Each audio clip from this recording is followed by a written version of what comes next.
Do you want high quality playmats? That's NobleAsta. Playmats are guaranteed to help you win locals.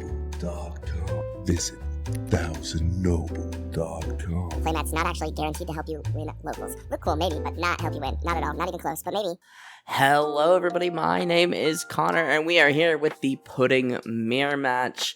Yes, I'm going back to voiceover commentaries for now. This venue's really loud, and I'm still trying to tweak the microphones I use so we can get clear audio. And it's a very busy tournament, so I don't want to ask my opponents to mic up at this tournament. But anyways, so we end up going first, no turn one play. My opponent does get the, we're searching for the one piece and grabs, I believe, the 10 mom. And we get our favorite turn to play, which is swing 6 with pudding, ramp that Dawn. We flip over our life and we see we've got a Capone there, which is great. And then we tap 2 to play down the Viola. Flipping them back over, we are going to be ramping pretty quick here. I mean, I was gonna say I hope my opponent can keep up, but realistically, I don't hope so.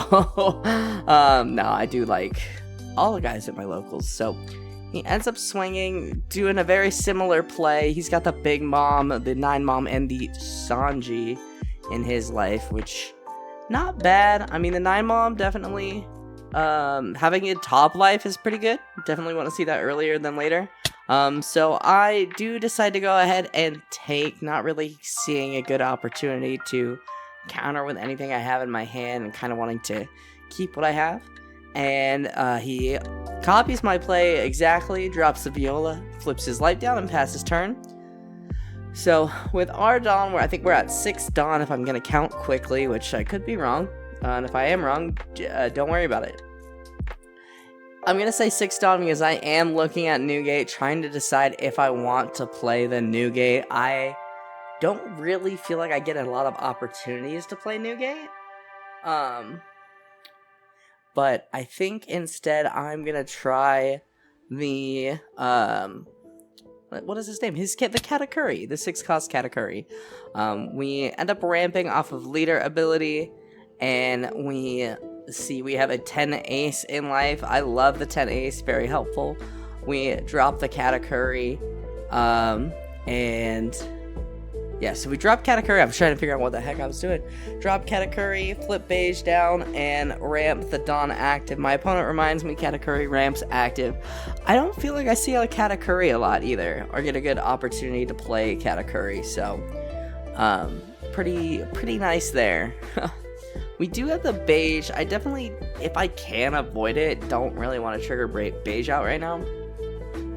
Potentially, I could have played Newgate. I think Newgate might have been a better play. But he swings 5 and we counter out with the Brulee. As I've said in like the last 8 commentary videos, I love Brulee in this deck. I think it's so nice. Worst case scenario, it's a 1k counter, which is not bad. My opponent plays the Katakuri, once again copying my play. No, I'm kidding. He's not. We're playing the same deck. Of course, the plays are going to be similar. But then he ends up tapping 1 to play. We're going to bind the one piece, searching out for probably big moms, and I can't really tell what he found there. My screen is pretty small, but he found something. Thankfully, he hit something, which is good for him, bad for us. But we are at 10 Dawn, and we are going to start doing big mom things.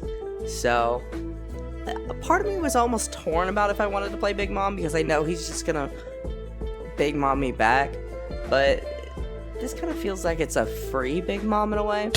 So we do swing 5 and he blocks, and we swing the 7 with Katakuri, and he ends up getting that 9 mom, and we are able to trash the Sanji, which it's not bad because, it's a 2k counter, so we end up dropping 9 mom, or 10 mom, excuse me, and healing up that life, passing turn, and my opponent does the same thing. So he gets one of my 10 moms, which I'm like, oh no, that stinks. Kind of rough there. And then he swings 7, and I trigger out beige so that leader can't attack, and he passes turn, and we get ourselves a beautiful 9 mom. So I'm thinking at this point, we're doing okay. I could put the Katakuri in his life. I'm not sure if I really feel the need to put Katakuri in his life, but I'm thinking just to kind of keep myself up on heal, because I believe he's pulled 2 10-moms, and I've seen 2, but not the way I wanted to see one of them. So we swing 6 and he counters out. We swing at 7 and he takes. And yeah, I am gonna go ahead and 9-mom, putting Katakuri in his life. Yep, there it goes. I minus the Dawn, and I trash the Conquest of the Sea. At this point in the game, I don't feel like it's very useful to this deck. Put Katakuri at the bottom and pass turn. I'm assuming at this point, I'm assuming that he is going to. Oh, I didn't swing my 10-mom. That's interesting. I don't know why I did that. He ends up swinging 12 into Katakuri, and I am considering blocking, and I do, which I agree with that play. I know he can't swing into Katakuri if he's going to drop 10-mom. And swinging 5, I go ahead and counter, predicting the 10-mom coming. Yep, there I am. I do want ace, so he ends up getting a Miss All Sunday out of my life, which is a bit of a bummer. And I'm trying to figure out my best play here. I want the ace in my hand, but I don't know. I'm trying to make some choices here, because I think I actually do something that I don't know if was the right play. We'll see. I'm thinking of splitting up my Dawn and blockering up a bit, just because I don't have another way to heal myself, unfortunately. So yeah, I am thinking about playing Flampe to get the ace for next turn, because since I don't have an option to heal this turn, I'm worried about losing that ace to a 10-mom. So we do end up taking the ace and drawing a card, and I am definitely concerned at this point, and my camera gets bumped real bad. As I've mentioned, this tournament's very, very packed, so it's a little hard to do a lot of the things you guys like at this tournament. But I end up swinging 14, I believe, into one of the 10-moms, just to try and get it off field, and I think I have 6 left if I counted right. So I am thinking about dropping the blocker Sanji, the 6-cost blocker Sanji. I haven't seen the 4-cost, but he does have a decent amount of cards in hand, so I am nervous about swinging. There's a lot of things I'm nervous about in this game. I'm a nervous guy. So I swing 7 into life, and he ends up taking it, and I end up swinging 9 into life. I'm gonna go 7, 9, 10, I believe. Yep, and there's 10. Unfortunately, don't have a way to swing anything more. But I am expecting another 10-mom to come down. I know he's for sure had to, but yeah, he ends up giving me a lot of counter to get out of that 10, which I'm okay with. And so my thought is, if I can just survive, there's a good chance I can get there.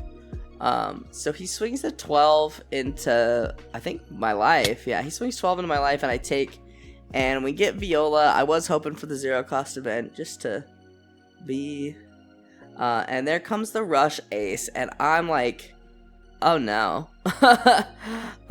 So he then swings 10 with ace, and I end up trying to do the math, because I know he's gonna swing he's gonna swing 5, so I need 1k counter. So I end up ditching the Viola, and I'm trying to keep ace in my hand, just because he does have a big hand size, and I don't know what he has. And yeah, he ends up scooping at this point, because I do have a big board, and he was 100% bricked. So really unfortunate for my opponent. I got really lucky with the amount of counters I had in my hand. I think my list probably runs more counters than a lot. I I don't know. I get really nervous when it comes to not having enough counter in my hand, so I tend to favor things like zero cost event and counters potentially more than I should. But that is that game. Pretty quick one. I mean, we ramped up to 10. We started dropping 10 moms. That's what pudding does. So, yeah, I am gonna call it there. Thank you guys so much for watching. If you guys like this video, hit that like button down below.